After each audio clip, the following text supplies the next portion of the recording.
In June '04, I think it was, you signed Sean Morgan to your roster. Oh, yeah. Touted him as the highest paid Counter-Strike player in the world. And he was. And your roster up until that point consisted mostly of unknown people.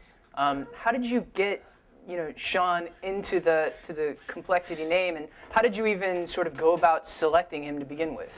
I mean, Bullseye was already, a legendary figure in Counter-Strike, and as soon as he left 3D, the light bulb just went on over my head, and then miraculously, I come to find out he lives in Atlanta. I couldn't believe it.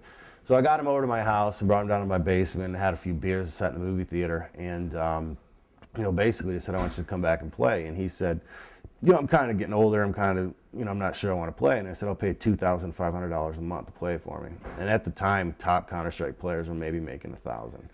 That was a lot of money back then, and he just couldn't turn the offer down. And it worked spectacular. It was a very huge success for us because it gained instant legitimacy. Sean brought a lot to the table, and although we ended up moving him into a management position because I just didn't think he had the spark and fire left on the playing field anymore. We're still good friends today and talk every so often, and it was a big moment in Complexity history, that's for sure. And after you signed Sean, you had CPL Summer 2004, and yeah. What a CPL that was for you guys. Was Sean? Yeah, I think he was there CPL Summer 2004. Yeah, we didn't do anything, but we didn't expect to do anything. I mean, we even posted on our website back then. We knew we weren't gonna, be that successful, but I wanted to get the team to a LAN event, and you got to pay your dues. You got to get used to playing together as a team at LAN. You got to go get your head kicked in. That's the way it is with life a lot of times. You have to have realistic expectations. But until you pay your dues and you get kicked in the face a couple times, it's impossible to make it to the top. So the event overall was successful and paved the way for our CPL 2004 winter, which really catapulted us to the top. There was some incident though. I mean, we had graphics and that whole scenario. Yeah. Placing after paying all this money for Bullseye. Yeah, it was very disappointing. We were all having a good time and partying, and he went over to CPL and got in a fight with somebody and got thrown out of CPL. So it wasn't a very glamorous way to start the Complexity run of LAN events. But those are the kinds of things you look back on. At the time, they sucked, and you thought it was just the worst thing ever. And now you look back and laugh your ass off. So, there's a lot of fun stories in the Complexity saga, and that's definitely one of them. But fast forward 6 months, and like you said, CPL winter, totally different. What changed? I brought on some different players, and the team had a lot of time to gel, and we took practice extremely seriously. And, with the strats that Tripp was bringing to the table were revolutionary, and everybody was clicking on all cylinders. And, we managed to place, I believe it was 5th, and put us on the map. Really, CPL. The following documentary, Redemption, put us on the map, and our global fan base just grew exponentially. Now, you mentioned Redemption. How did that relationship with GW Films and Daniel even come to fruition? I remember exactly how I met Dan on IRC, but I wanted someone there to film it because my whole thing, since I got serious about Complexity, our motto is redefining the evolution of sport. The evolution of sport obviously being pro video gaming. And we always look for ways to do different things and to think outside the box. And no one to that point, at least that I was aware of, had really done a serious documentary. And there was so much interest out there. What's it like to go to a CPL? What happens behind the closed doors? I'm like, turn on the camera and film. And whatever you get, we're going to put together. And he did just that. Daniel's incredibly good with the camera. He's got this little thing where he holds it at his hip, and he's taping everybody, but nobody thinks the camera's on, and he gets a lot of good stuff because people don't think the camera on. He's a sneaky little bastard.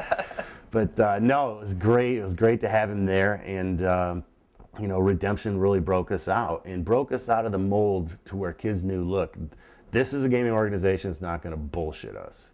This is the real deal. We're going to show you what it's like behind closed doors. Guess what? We're not always glamorous. We don't always win. The owner might cry and all these things, but here's the real deal. And I think people that like pro gaming like the real deal. They get sick of the bullshit. They get sick of the fluff, and they see right through it. And, we've always done our best to show them the real deal. Now, we saw you in Redemption. Emotional, frazzled, no voice. And it's really in stark contrast to, when you first appeared on the scene on TSN, kind of a loudmouth, almost a bully kind of character. Yeah. And what happened there? Is it just a change in personality, or just getting into your shoes? No, like I said, the whole TSN thing was just a publicity stunt. It was an orchestrated publicity stunt. I knew exactly how I was going to approach it. And redemption was a real deal. I mean, I talked to Dan after we filmed it. I'm like, do I really want to put myself on a movie crying after a win? I was so happy I was crying. And, I'm pretty old. People are going to think I'm major emo and some kind of kooky bastard. But I'm like, no, put it in there. Let's show them the real deal. And redemption was a real deal. Anybody that's played for me or gone to a LAN event with me, they'll vouch that that's the real deal behind closed doors. Now, it seemed that in some ways, the CGS was kind of a realization of everything you had wanted to see in a league. You, in some ways, were a very public spokesperson, for the league, even Absolutely. before, the draft and the combines and all of that had started. So how did you get involved with the CGS? What was the process in which you came to know those guys? When they first wanted to get into gaming, they approached Craig Levine and ESEA, and he started consulting with them early on. I was actually on the board of directors for the WSVG, the advisory board for the World Series of Video Games at the time. About May of that year, they approached us to play at the Championship Gaming Invitational in San Francisco. And we went out there and won that event, and I met with all the bigwigs out there, and that's kind of when I got on board. The original concept of CGS was a brilliant one. And I've always wanted gaming to get big. A lot of people want it to stay this kind of cult thing in the corner in the closet. I want gaming to get big. I want my gamers to be recognized faces. I want gaming to get big. A lot of people have busted their tails. A lot of them behind the scenes that aren't on the camera like I am. To make gaming something more than it is, to prove that we're a legitimate, sport or competition or whatever you want to call it. And I thought with News Corp and their funding and their vision that it really could happen. And I still think it could have happened for a whole basket of different reasons. Obviously, it didn't happen, and I wasn't always thrilled with how things were done at CGS. But I think it was a great opportunity, and I think we'll have another opportunity in the future. It's just going to be a while. Now, given the failure of CGS, is there anything that you had foreseen? Is there anything that you would have done differently?